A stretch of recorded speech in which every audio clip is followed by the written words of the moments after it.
Salut les mecs. Alors aujourd'hui, nous allons nous intéresser au personnage de Richard B. Riddick, incarné par Vin Diesel, de la série de films Les Chroniques de Riddick. Cela dit, en plus des films, des jeux Riddick sont également sortis, nommément Escape from Butcher Bay et Assault on Dark Arena, avec mon petit accent, ainsi qu'un petit film d'animation, Dark Fury.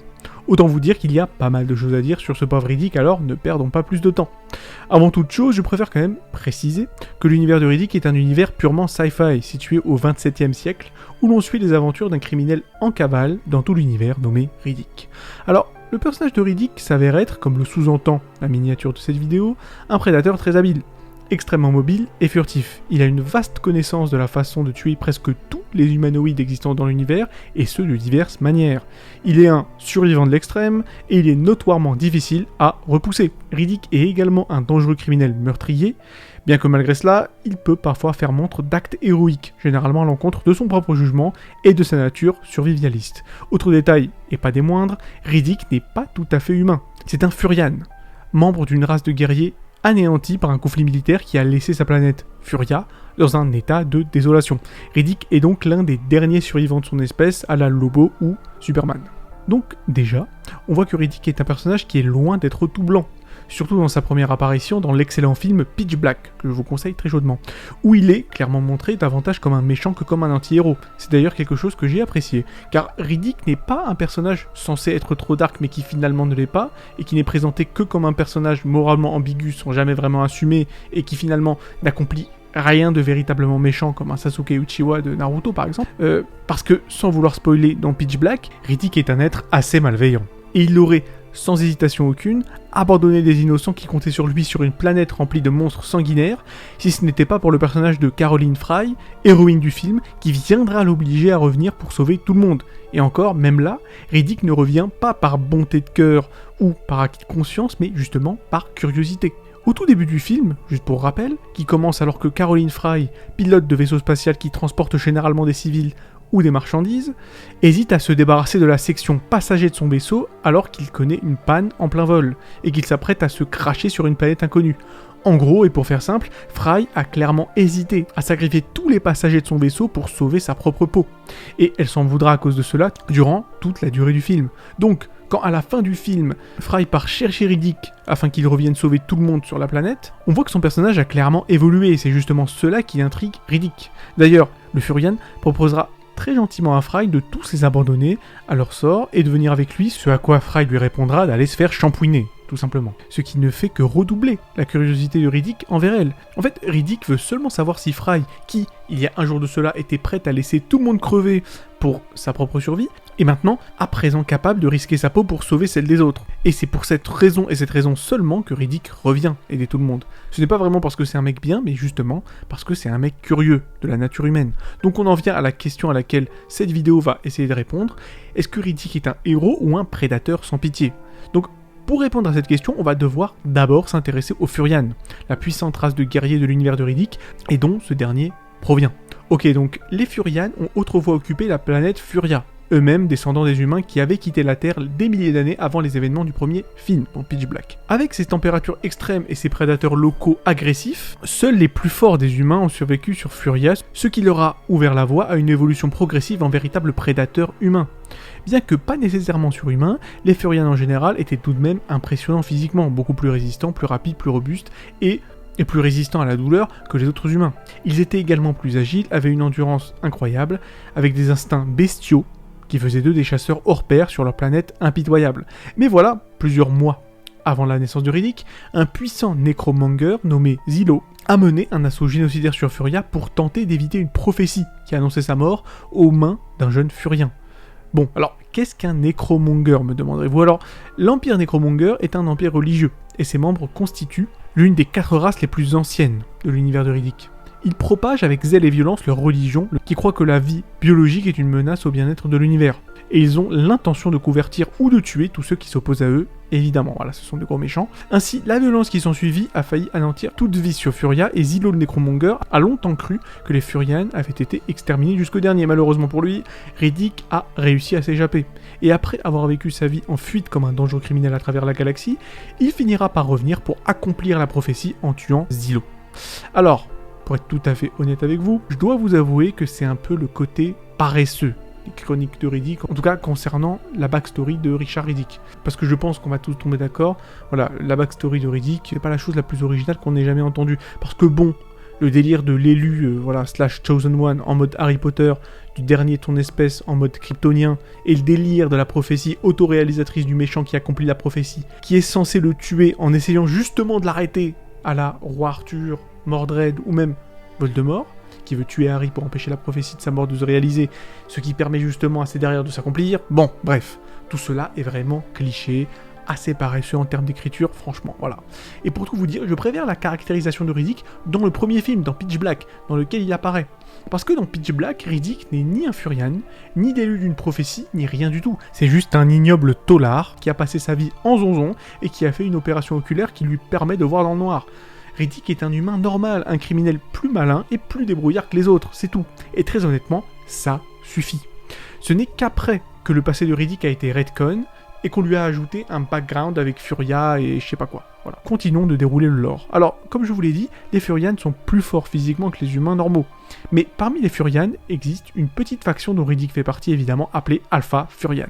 En tant que leader de la planète, les Alpha Furians possèdent des pouvoirs et des compétences bien supérieures à ceux des Furians normaux. Comme pour les loups, cela leur permet de rester au sommet de la hiérarchie et à veiller à ce que l'avenir des Furians soit guidé et protégé par les plus capables. Autant vous dire que les Alpha Furians sont complètement et totalement surcraqués. Force surhumaine, vitesse supra-abusée, agilité de ouf, réflexe de serpent, endurance de Kamaru Usman, durabilité de Charles Oliveira, et j'en passe. Les Alpha Furians ont même la capacité de vivre sans oxygène pendant de longues périodes de temps, et c'est ainsi d'ailleurs que Riddick a réussi à naître en fait. Parce qu'il faut savoir que Riddick, à la naissance, s'est retrouvé avec le cou entouré par son cordon ombilical. Donc le mec est né tout en se faisant étrangler, ce qui est tout simplement ridicule. Et moi qui pensais que la naissance de Guts dans Berserk était la naissance la plus métal qui soit, il est né d'un cadavre, hein, je le rappelle, eh bien Riddick a mis la barre encore plus haut, c'est vous dire. Et en plus de toutes ses capacités complètement abusées, Riddick est aussi nyctalope. Bon, alors attention, ce n'est pas une insulte, hein, comme ils disent dans un Nullbuck, mais ça signifie en fait qu'il peut voir dans le noir, ce qui est clairement sa qualité la plus connue, parce que, je veux dire, quand on pense à Riddick, eh ben, on pense direct à un chauve qui voit dans le noir. Ce qui permet à Riddick de voir extrêmement bien dans l'obscurité, mais en contrepartie, ça le rend sensible à la lumière vive, l'obligeant donc à porter des lunettes de protection durant la journée, pour éviter d'être aveuglé. Dans Pitch Black, Riddick explique que sa nyctalopie était le résultat d'une procédure chirurgicale qui s'est payée en prison, mais cela s'est révélé être un mensonge par la suite dans les chroniques de Riddick. Évidemment, en ce qui me concerne, je pense que vous l'avez deviné, ça a clairement été changé par les scénaristes une fois qu'ils ont décidé de faire de Riddick un personnage / franchise. Personne ne me fera croire que tout ça a été décidé dès le début.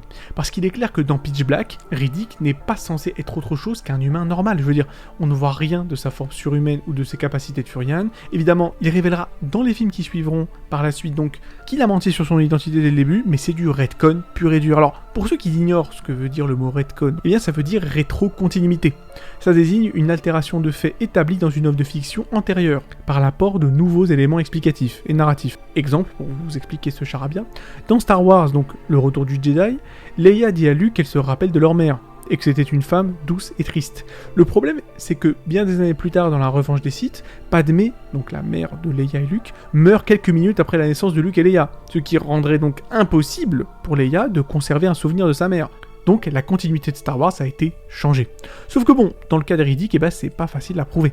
Parce que Riddick, qui est un humain parfaitement normal au début, si vous voulez mon avis, nous sort subitement qu'il est furien et qu'il a menti depuis le début. Ça sort de nulle part, mais c'est comme ça.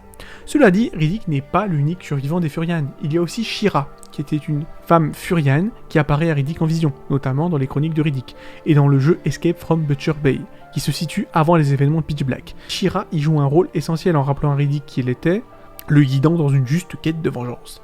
Dans le jeu donc Escape from Butcher Bay, alors qu'il essaie de s'évader de la prison la plus vénère de la galaxie, Riddick se fait recoudre le bras par un certain Pop Joe, alors que la voix de She-Ra résonne dans son esprit, et réveille ainsi son Alpha Furien intérieur pour la première fois, ce qui permet essentiellement à ses yeux de briller de mille feux, ce qui est censé symboliser la colère des Furians génocidés. Et d'ailleurs, ça m'a vraiment rendu confus quand je jouais à Escape from Butcher Bay avec ces histoires de She-Ra, parce que la vision de She-Ra arrive de nulle part, elle te file ta vision nocturne et se barre aussi sec, sans même expliquer qui elle est ou même d'où elle vient.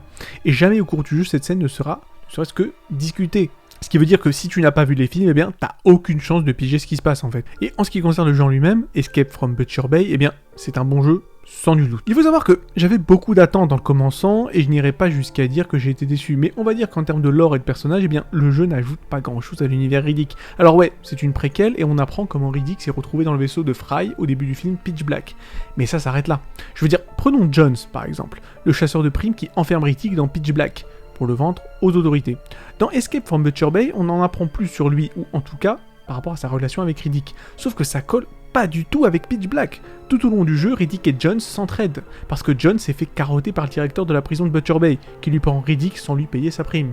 Donc Jones aide Riddick à s'échapper de la prison, afin qu'il puisse le vendre à une autre prison, qui lui filera, il l'espère, une bonne prime.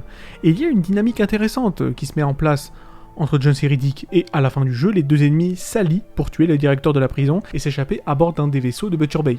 C'est cool, évidemment, mais ça ne matche en rien avec le début du film de Pitch Black, où on voit Riddick et Jones en mode ennemi mortel. En plus de ça, comment Jones a pu réenfermer Riddick? Je veux dire, à la fin de Butcher Bay, on les voit tous les deux bras dessus, bras dessous, en train de célébrer leur évasion dans leur vaisseau fraîchement volé. Je n'imagine pas 2 secondes plus tard, Jones en train de sortir son gun, braquer Riddick et lui dire ouais, désolé poteau, mais remets les menottes s'il te plaît. Donc voilà, et en plus Jones c'est juste un humain normal, je tiens à le rappeler. Riddick peut le tuer sans aucun problème. Et c'est d'ailleurs ce qui arrive dans Pitch Black, donc bon, il n'y a pas grand chose à retirer de ce jeu en ce qui concerne la narration, voilà. Évidemment, il y a un très bon gameplay, et les phases de jeu sont intéressantes, tout particulièrement les phases d'infiltration. Cela dit, ce que je dis est quand même à prendre avec de grosses pincettes, en tout cas au niveau de la continuité avec Pitch Black, parce que apparemment, la suite de ce jeu, Assault of Dark Arena, est aussi un préquel à Pitch Black, ce qui veut dire qu'il est possible que tout soit expliqué dans ce jeu, donc bon, voilà. Étant donné que Escape from Butcher Bay ne m'a pas plu, et qu'on m'a dit que Assault on Dark Athena, et non pas Arena, désolé, est moins bon que Escape from Butcher Bay, et bien voilà. J'ai le jeu, j'ai Assault of Dark Athena, mais j'ai un peu la flemme d'y jouer pour vous dire la vérité.